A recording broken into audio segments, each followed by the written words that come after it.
What if your empathy, the very thing you believe makes you good, gentle, noble, is the very place your darkness hides? What if the gift that allows you to feel others so deeply is the same force that leaves you drained, manipulated, and consumed? You tell yourself you're kind, that you're generous, that you're compassionate. But what if much of your kindness is really fear? Fear of conflict, fear of rejection, fear of being seen as selfish? What if every time you rescue someone else, it's not them you're saving, but yourself from facing your own shadow? Jung's warning is not lighthearted. He saw what happens when empaths live only in the light. They collapse, they burn out, they lose themselves. Because empathy without consciousness is not love, it's possession. The world takes, and you let it because you believe virtue means self-erasure. So ask yourself, how much of your empathy is genuine and how much is a mask you wear to feel safe? How many times have you mistaken exhaustion for compassion, silence for strength, or martyrdom for love? And if Jung is right that your shadow always finds a way out, then isn't it possible that your empathy is not protecting you at all, but betraying you? The real question is not whether you are an empath. The real question is whether you will wake up to the darkness hiding beneath your light. Empathy has always been praised as a virtue, the sign of a sensitive heart, a compassionate soul, a person who feels what others cannot. But Jung's warning cuts deeper. Every virtue, if unconscious, becomes a mask. And behind the mask of empathy often lurks the shadow, your own denied rage, hunger, need for control, or fear of abandonment. When you are praised for being so understanding, are you truly acting from strength? Or are you hiding from the parts of yourself you don't want to face? Think about it. Why does the pain of others pull you so strongly? Why do you feel compelled to carry what isn't yours? Is it always compassion, or is it sometimes compulsion, an unconscious bargain to feel worthy, loved, or safe? You may say you are helping them. But what if you are avoiding yourself? What if every time you absorb someone else's suffering, you are escaping the confrontation with your own? Jung believed that the empath's greatest danger is not cruelty, but blindness. You see others, but you do not see yourself. You light up the world, but you burn out in private. And the irony is painful. You can hold space for everyone else's wounds, yet remain a stranger to your own. The context is, sharp empathy is not inherently destructive, but unconscious empathy is. If you do not make it conscious, you will remain food for others, a vessel for projections, a sponge for pain, a sacrifice no one asked you to make, and then you will call it love. So you must ask, when does your light become bait for those who feed on it? When does compassion cross into self-erasure? And most of all, will you keep playing savior, or will you finally wake up to Jung's darker truth?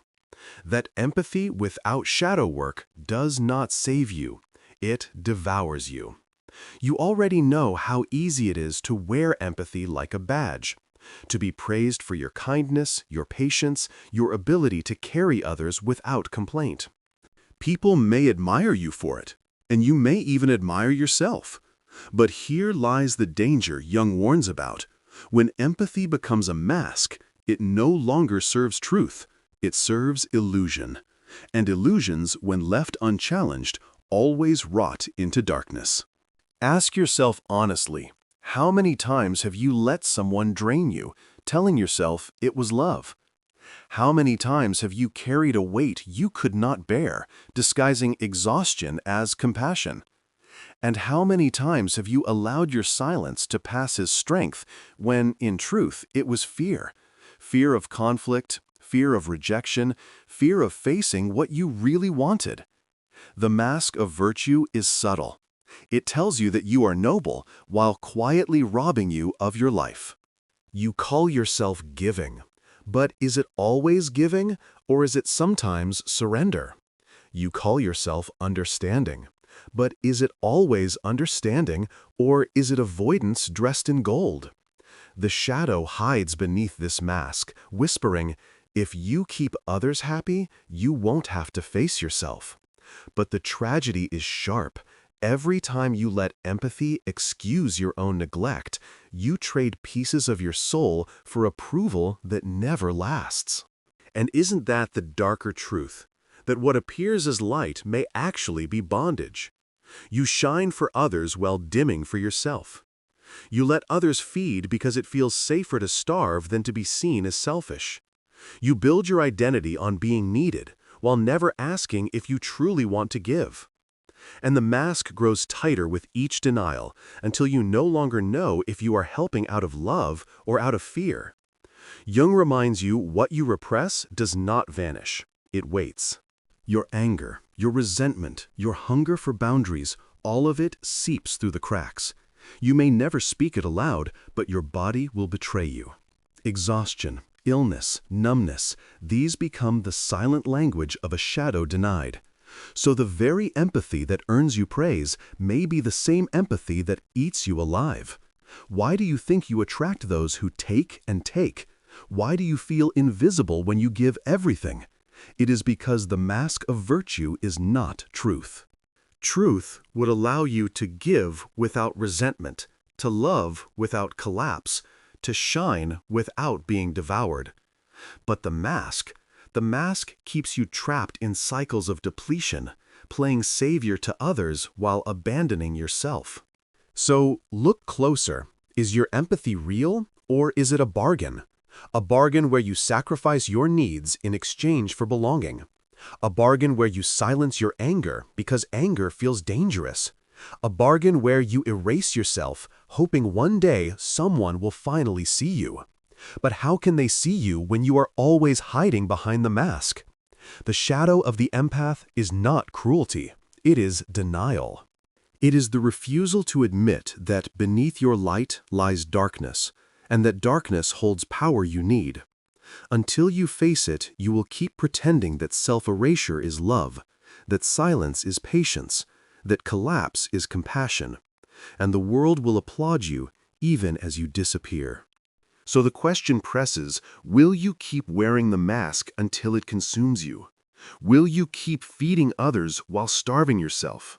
Or will you dare to rip it off, to face the shadow, to reclaim the pieces of you that empathy has buried alive? Because only then will your light stop being bait. Only then will it become what it was meant to be, a fire that warms without destroying, a presence that shines without disappearing, a truth that serves, not illusion, but life. Empathy, as Jung would remind you, is not a costume you put on. It is a psychic function, an openness of your boundaries that allows the unconscious of others to impress itself upon you. But like every function, it is double-edged. Without consciousness, empathy becomes possession. You are no longer relating, you are invaded. You are no longer discerning, you are consumed. This is why Jung warned so often, what remains unconscious will rule your life as fate. If you deny your shadow, it will enter through your empathy and speak in voices that are not yours, until you cannot tell where you end and others begin. This is the trap. You confuse absorption with love. But real love requires distance. Real compassion requires differentiation. Real giving requires that you remain whole enough to give. Without shadow work, you confuse virtue with erasure. You think you are noble for carrying another's pain, but if you look deeper, do you not see that you are avoiding your own? You think you are kind for tolerating another's chaos, but is it kindness or is it fear of setting a boundary? Jung's foundations are clear. The shadow you do not face in yourself will disguise itself as empathy, and it will enslave you. So what happens when you meet someone suffering? If your shadow is unconscious, you merge. Their sadness becomes your sadness. Their rage becomes your rage. Their need becomes your obligation. And you think this is connection, but it is actually possession. You lose your center and you call it love. But if your shadow is conscious, something changes. You still feel their pain, but you can distinguish it from your own. You can hold space without collapsing. You can give without emptying yourself. Which is it for you? Do you stand in yourself, or do you vanish each time another's energy enters the room? Jung's concept of projection is central here.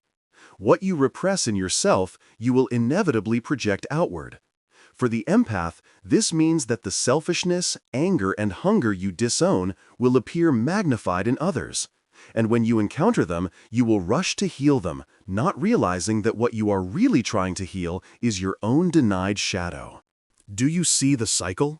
You meet the taker, but it is your own unclaimed hunger that keeps you bound. You meet the narcissist, but it is your own buried desire for power that draws you in. You meet the broken one, but it is your own disowned wounds that will not let you walk away. How long will you keep mistaking your shadow in them for their shadow alone? This is why Jung said that the shadow is not just darkness, it is potential. Your dark traits, selfishness, anger, hunger for recognition, power, desire, are not enemies to be killed. They are forces to be integrated. Without them, your empathy will always be weak, always self-erasing, always exploitable. With them, your empathy becomes choice. You choose when to give and when to say no. You choose whose suffering you will carry and whose suffering you will refuse. And in that choice, you are no longer prey. You become whole. Think of archetypes.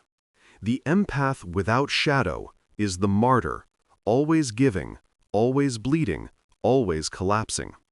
The empath with shadow integrated becomes the healer, or even the sage, someone who gives but never at the cost of their own soul. Which role are you living? Which role are you rehearsing daily, whether you admit it or not? Jung also insisted that individuation, the process of becoming whole, requires tension between opposites.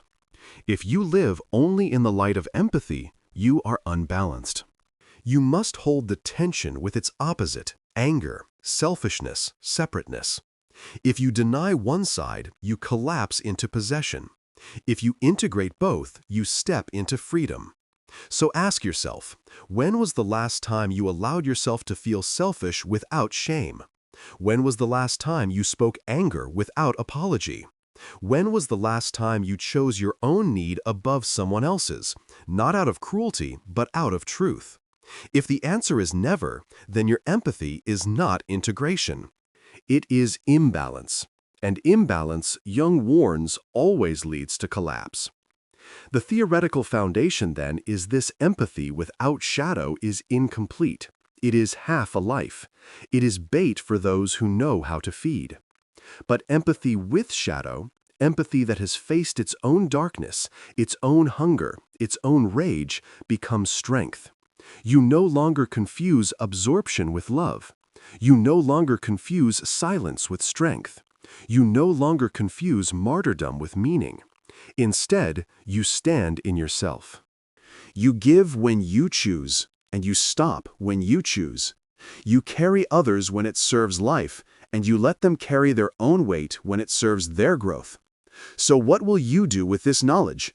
Will you keep wearing the mask, repeating the cycle, collapsing into the same exhaustion? Or will you dare to step into the paradox Jung gave you, that only when you embrace your shadow can you truly live in your light? Because until you do, your empathy will remain your greatest weakness.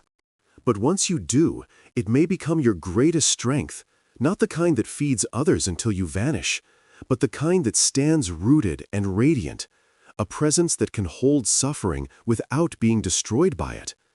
And isn't that the power you have been longing for? Not to stop feeling, but to stop being devoured. Not to abandon empathy, but to purify it until it becomes what it was always meant to be, not a mask, not a chain, but a conscious choice born from wholeness, burning with truth. Empathy, when unconscious, is not kindness, it is hunger. Hunger to be needed, hunger to be valued. hunger to escape your own shadow by losing yourself in someone else's pain. That is the root Jung would have you face, the dark soil beneath your so-called compassion. Until you dig into it, you will keep repeating the same cycle, giving until you are empty, then resenting, then collapsing, then starting again as though this time will be different. But it never is. Why? Because the root has not been touched. Ask yourself, why do you always attract the broken, the chaotic, the demanding? Why do you say yes when you know you should say no? Why do you feel guilty for protecting your own light, as if your existence is only justified by bleeding for others? These are not random habits. They are roots tangled deep, ancient. And unless you face them, you will keep mistaking exhaustion for love and martyrdom for purpose. Jung warned that what you refuse to make conscious controls you.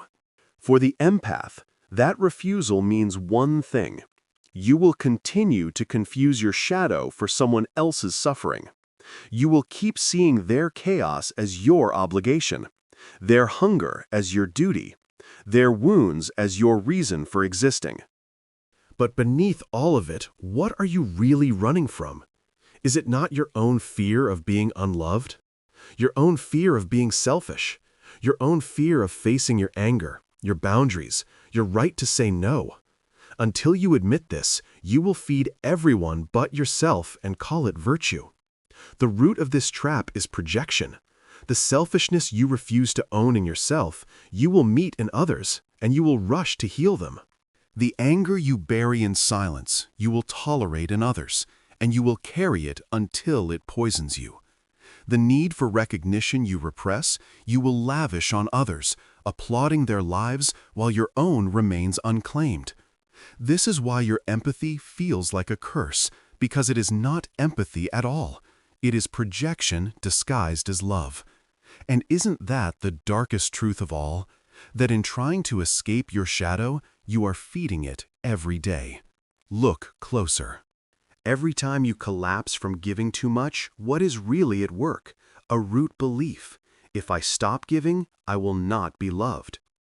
Every time you stay silent instead of setting a boundary, what whispers inside? If I speak, I will be rejected. Every time you absorb another's chaos, what fear is driving you? If I let them fall, I will be worthless. Do you see? It is not empathy feeding them, it is fear feeding you, and fear always demands more.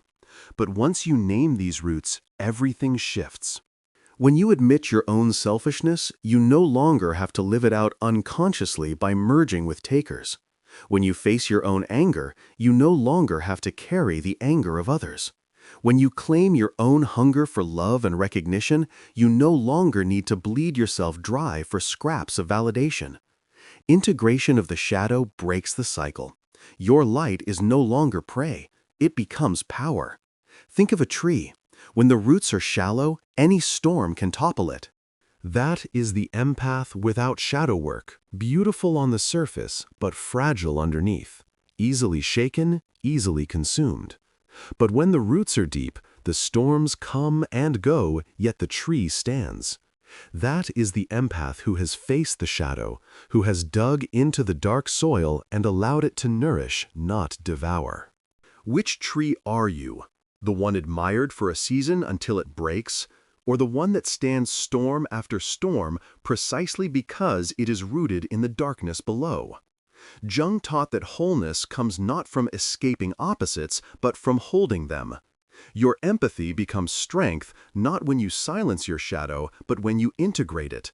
This means you must feel selfishness without shame. You must honor anger without apology. You must claim your right to exist for yourself, not only for others. And then, and only then, your empathy stops being compulsion.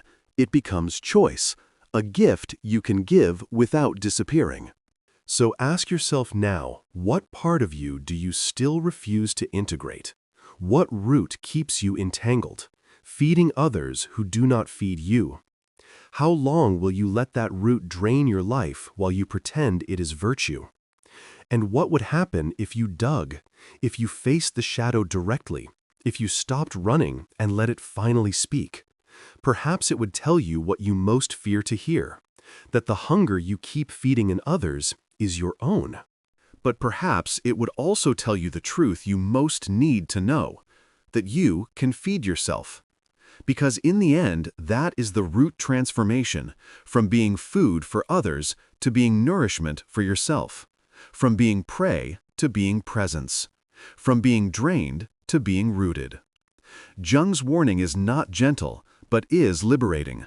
Until you face the roots, you will remain consumed. Once you do, you will discover what was always waiting beneath the soil of your life, that your light was never meant to be eaten. It was meant to burn. So the question remains, will you keep trimming branches exhausted by surface solutions, or will you dig into the roots where the real work lives? Will you keep calling collapse compassion, or will you finally admit that your empathy needs integration to become strength? And most of all, will you keep being food, or will you learn to stand rooted and radiant the way you were always meant to be? Because until you answer, nothing changes. But once you do, everything can. If the roots are where the truth lives, then the practice must begin there. You do not heal this wound by smiling brighter, by saying yes more often, by pretending you are unshakable. You heal by training yourself to descend into the very places you once feared, your shadow, your boundaries, your silence, your voice. And that descent requires practice. Not once, not in theory, but daily. 5 disciplines lived, not for others, but for yourself. 1. The practice of awareness. Every time you feel drained, pause. Do not explain it away. Do not tell yourself you are just tired or just sensitive. Ask, whose weight am I carrying right now? Did you invite it, or did you absorb it unconsciously? Begin keeping a journal of these moments. Write not what happened, but what you felt, what you gave, what you lost. Over time, patterns will emerge. The same people, the same situations, the same triggers. And in those patterns, you will see what Jung meant, the unconscious will rule your life until you make it conscious. Will you make it conscious? Or will you go on playing servant to shadows that are not even yours? 2. The practice of questioning. The moment you feel the urge to rescue, stop. Do not move. Ask yourself, am I helping because they truly need it, or because I am afraid of what will happen if I don't? Am I giving because it is right, or because I am terrified of being unloved if I say no? Every act of unconscious empathy has a hidden root of fear beneath it. To name the fear is to break its spell. You will begin to notice how often your kindness was a mask for your terror of rejection. And when you see that you are faced with a choice, will you go on acting out of fear? Or will you dare just once to act from strength? 3. The practice of honesty. Empaths often bleed because they are dishonest, not with others, but with themselves. You tell yourself you don't mind when you do. You tell yourself it doesn't hurt when it does. You tell yourself you're strong enough when you are collapsing inside. Jung warned that the shadow you refuse will devour you. Your dishonesty is the doorway through which it eats. Begin practicing radical honesty with yourself. Write down your anger, your exhaustion, your resentment, your envy. Do not censor. Do not polish. Do not call it unspiritual or unkind. It is truth. And if you cannot tell it to yourself, how can you ever set it free? So the question is, will you keep lying to yourself in the name of being good? Or will you tell the truth even if it ruins the mask? 4. The practice of boundaries. Every empath fears this word because boundaries feel like cruelty. But boundaries are not walls, they are doors. And doors only open when you choose. Begin small. Say no once a day, even to something that seems harmless. Decline an invitation. Refuse to answer a message immediately. Tell someone, I need rest. Each no is a rehearsal for truth, and each truth strengthens the root. Ask yourself, why do I tremble at saying no? Why do I think my worth depends on always being available? The mask of endless giving must crack or your soul will. And once you practice saying no, you may discover something shocking. Those who truly love you will remain. Those who only fed on you will vanish. Isn't that worth the risk? 5. The practice of transformation. Awareness, questioning, honesty, boundaries, they all lead here. Transformation is not escape from empathy. It is the purification of it. You stop bleeding unconsciously and you begin to choose consciously. You stop being prey and you become presence. This practice demands that you sit with the shadow you once fled, selfishness, anger, hunger, desire, not to indulge them, but to integrate them, to see that your selfishness is not evil, it is your right to exist, to see that your anger is not sin, it is your guard against violation, to see that your hunger is not weakness, it is your call to feed yourself before feeding the world. And once you transform, empathy ceases to be compulsion. It becomes strength. You give not because you fear, but because you choose. And that choice changes everything. Pause here. Ask yourself, which of these practices do you resist most? Awareness, because it would shatter your denial. Questioning, because it would expose your fear. Honesty, because it would ruin your mask. Boundaries, because it would reveal who really cares. Transformation, because it would force you to change. Resistance is the clue. Where you resist most is where the shadow holds you tightest. That is where you must begin. These practices are not theories, they are daily labors. They are the Hercules tasks of your soul. And they demand discipline, the discipline to stop bleeding, the discipline to stop pretending, the discipline to stop collapsing into exhaustion and calling it love. Empathy without shadow work will always devour you. But empathy practiced through these disciplines will become the fire it was always meant to be, a flame that lights, warms, and guides without disappearing in the dark. So ask yourself, with no mask left to hide behind, will you train shallow, trimming branches that always grow back? Or will you train deep, tending roots that transform everything? Because the truth is simple, you are always practicing something. Either practicing collapse or practicing strength, practicing bleeding or practicing fire. Which will it be for you? Then the warning stands. Jung did not call empathy a curse, but he warned of what happens when it remains unconscious. To feel deeply is not weakness. To give is not sin. But to feel without awareness, to give without boundaries, to serve without truth, that is what turns light into bait, compassion into collapse, and love into self-erasure. So now the question turns to you. Will you continue to wear the mask, calling exhaustion compassion, pretending that your bleeding is noble? Or will you finally rip it away and face the shadow that waits beneath your virtue? Because until you do, you will remain food for those who feed, and you will keep mistaking your own disappearance for love. But once you do, something changes. You stop confusing silence with strength. You stop mistaking collapse for kindness. You stop letting others define the worth of your giving. You begin to stand rooted, radiant, whole. Not abandoning empathy, but purifying it. Not silencing your heart, but guarding it. And from that place, your light ceases to be consumed. It becomes what it was always meant to be: presence, power, truth. So ask yourself now, without flinching, who has been feeding on your light? Why have you let them? What mask have you been wearing to keep from facing your own shadow? And most urgently, how much longer will you call collapse compassion before you admit it is self-betrayal? The warning is here, and the choice is yours.